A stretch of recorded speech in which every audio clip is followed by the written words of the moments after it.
Who should answer for arming genocide? A hard, unforgiving call for accountability. They call it defense. We call it complicity. When weapons, money, and political cover flow to a campaign of collective punishment, the line between supporter and accomplice disappears.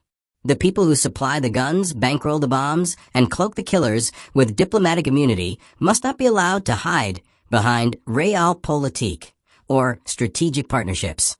They must face justice. This is not idle moralizing.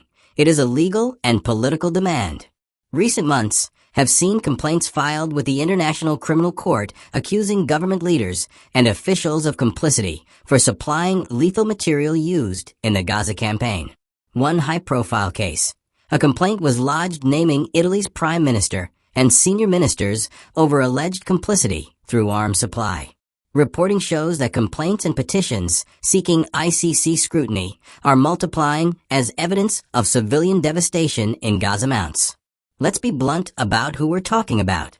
These are not anonymous corporations or shadowy networks. They are sitting heads of state and government whose policies, decisions, and approvals translate into weapons on the ground and suffering in the streets. United States President Donald J. Trump. The United States is by far the largest single source of major arms transfers and military assistance to Israel. SIPRI data and independent trackers document the scale of U.S. transfers and the centrality of American systems and financing in sustaining Israel's military capacity. Germany Chancellor Friedrich Merz. Germany has been a major source of components and systems. Government export licenses and industrial ties have been scrutinized for enabling lethal capabilities. Italy Prime Minister Giorgia Meloni. Meloni and senior officials were recently the subject of a filed complaint alleging complicity via arms and related support, a reminder that political leaders can be targeted for legal scrutiny when their policies make destruction possible. United Kingdom Prime Minister Keir Starmer. The UK's export licenses, diplomatic cover, and political backing matter, and they too must be evaluated in light of international law. France President Emmanuel Macron. A major arms exporter globally, France's defense industrial links and exports to Israel place its leadership under the same ethical and legal questions as other suppliers. Hungary Prime Minister Viktor Orbán. Political support, diplomatic cover, and any facilitation of transfers implicate governments beyond the obvious exporters. Sweden Prime Minister Ulf Kristersson. Even countries that publicly posture as defenders of human rights can be entangled in complex trade, licensing, or diplomatic choices that require scrutiny. Canada Prime Minister Mark Carney. India Prime Minister Narendra Modi. Both have roles in political and material relationships that affect the balance of force and must be part of the accountability conversation. This is what justice must demand.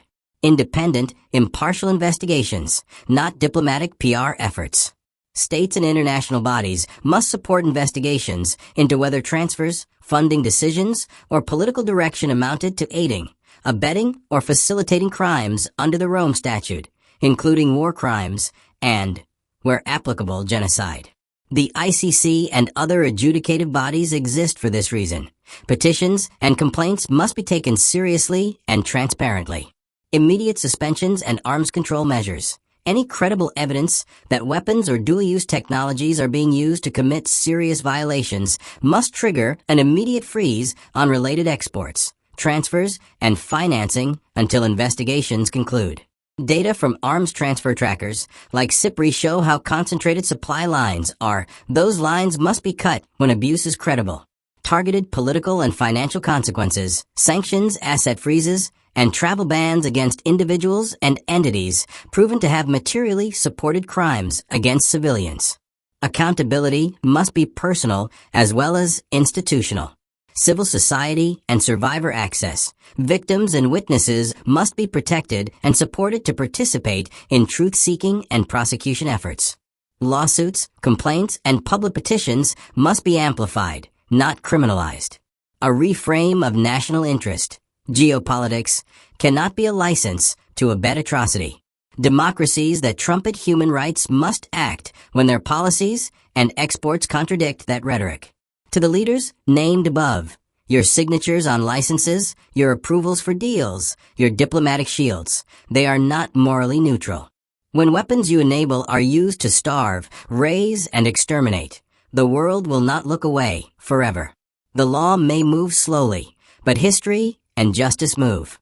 Complaints filed, petitions lodged, and mounting evidence mean these questions will be litigated in courts and judged in the court of public moral reckoning. This is not vengeance. It is accountability. It is the only way to restore the moral scaffolding of international law and prevent the next slaughter. If the international community truly believes in never again, then it must show it with action. Transparent investigations, suspensions, and a willingness to hold states and leaders to the same standards they ask of others. The children of Gaza did not choose this fate. They deserve truth, justice, and the concrete steps that will make never again mean something in practice, not only in speeches. End.